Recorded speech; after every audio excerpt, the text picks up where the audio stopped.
Good morning, welcome back to another weekly update for the 21st and 22nd of May, and we didn't have a lot happen last week, but before we get to that, just a reminder on the general advice nature of this video. So the action for the week, all up, the S&P 500 index was down slightly, but still pretty choppy, just really going sideways, and we'll have a look at that chart in a minute. But on a bigger picture level, there's really no indication of an end to the upward trend that I can see. The US dollar ended up flat for the week, but was a little bit all over the place. So the near-term direction is still pretty uncertain, and that the eventual direction, whether it's significantly higher or lower, certainly has major implications for stock markets. They will tend to go in the opposite direction. Gold was up about $20 an ounce on the week and starting to look like it has probably bottomed out. Silver continues to consolidate, so I'm expecting it will probably lag gold by a few weeks or so. But certainly the fundamentals support much higher prices, and I'm still of the view that we'll see silver over $100 an ounce before the end of the year. And the ASX 200 index, really still no direction, still unable to break through that 4,800 level, and yeah, really just a bit more of the same kind of action. So let's have a look at some of those charts. So we'll start off initially with the US dollar index. So you can see, big picture, we've been in a very, very substantial decline since about June of last year, so nearly 12 months now. We're getting these periodic counter trend rallies. We had one in August of last year, one in November of last year, and this one now. It's possible this one could carry a bit higher.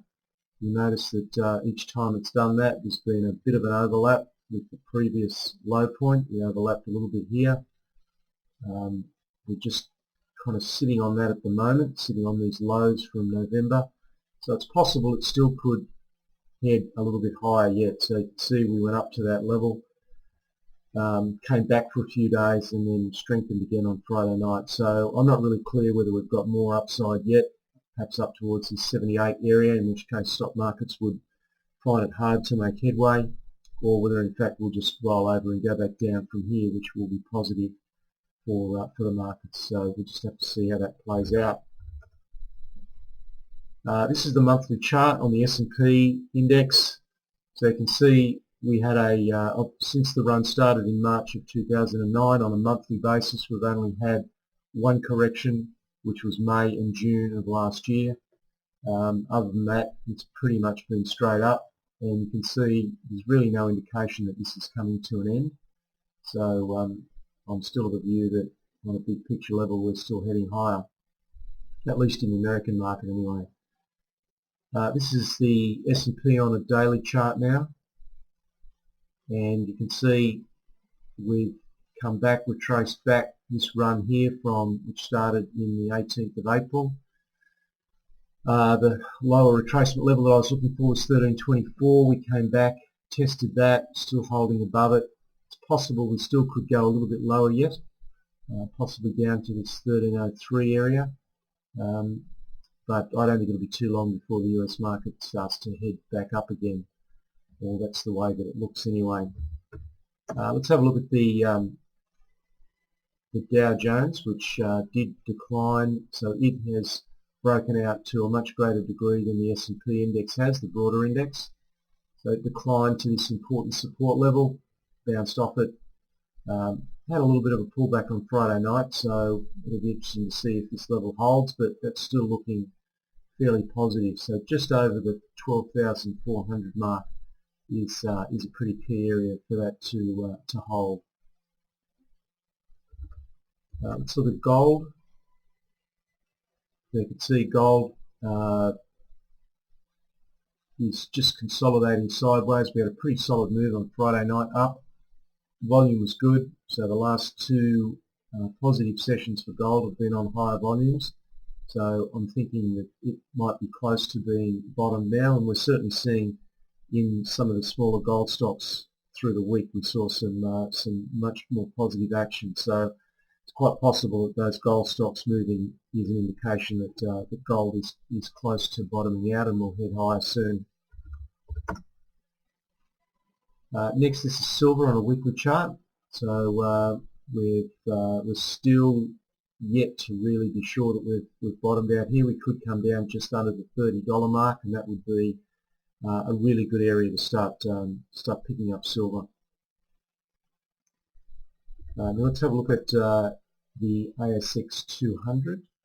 Let's go back to that one. This is the ASX 200 compared to the UK index, the FTSE, and also the DAX in Germany. You can see how disastrously that we have underperformed those two indexes since the start of this chart, which is March of 2009. So that's in excess of 2 years. Now the gap is just getting wider. So we're really one of the poorest performing indexes in the world. So narrowing in, this is it on a daily basis. You've seen these charts through the alerts, if you remember. This is key support level here, down around the 46.40 mark. A break of that will see us heading even lower still. So really nothing much more than consolidation at this stage. We've rebounded to this first 38.2% level, so that's the run from here, from the 11th of April to the bottom on the 16th of May. So we've done a little 38.2 to there, so could head down, could just continue to consolidate sideways. So we'll just have to let the market show us which way it's going to go.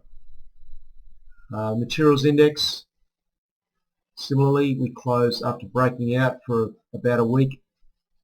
We got back down into this trading range, and as often happens when a breakout fails and close back into the range, particularly on a day like this, the 19th of April, then generally there's considerably more downside. So unclear yet whether we've bottomed out on the materials index. Similarly on finance. We had a false break of the range here. Came all the way back down to towards the bottom of that trading range, and now we've just continued to bounce around in that area. So no real clear direction on the banks either. Next is energy. So again, energy index, we had a good breakout above, just put a horizontal line on there, so we had a good breakout above that 17,200 point level. It only lasted for a couple of weeks, so we closed back into the range and now have headed back towards the bottom. So I'm still not convinced yet that the energy index has bottomed out. We could have another 1,000 points or so to the downside on the energy index. And the final chart amongst the indices is the Small Ordinaries Index. It's been very strong for some time on a bigger picture level, but basically has been consolidating now since about October of last year, so that's why it's been a little more challenging to make money out of the small caps, but it will have another run. And in fact, we did get a very good run here after the Japanese tsunami disaster. This is a pretty good rebound we've had over the last week. We've closed back above this low point of the 5th of May. Which is positive, so I'm thinking that the Small Ordinaries has quite possibly bottomed out here as well.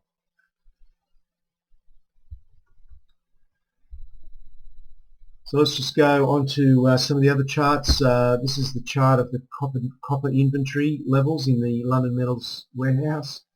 You can see we've had a substantial pickup in the inventories. Since from around 350,000 tonnes up to 470,000 tonnes just since December. I would have expected that would have translated through to a bit of a weaker price in copper. You can see that rise in inventory levels seems to have kind of levelled out for the time being.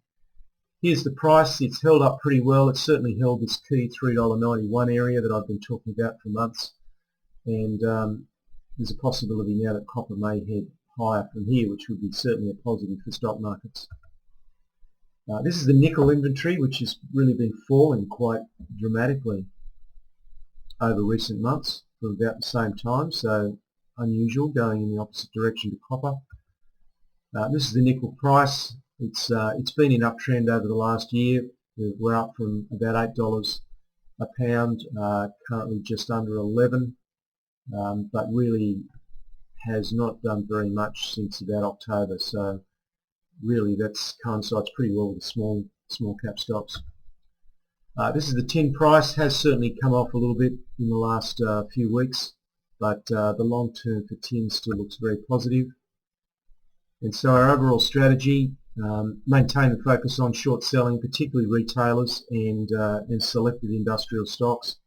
We've been doing very well on the short side out of stocks like BlueScope Steel and One Steel, and there's quite a few others as well, but the retailers certainly have done well for us. Looking to start to rebuild carefully in gold and silver stocks, buying the dips, because I think we're pretty close to the bottom there, and then looking to trade the ranges on the other large cap stocks. So I'm not really looking for a significant resumption of trends in large cap stocks, just looking really to pick off the ranges. So that's it for this week. We'll talk to you next week. Cheers.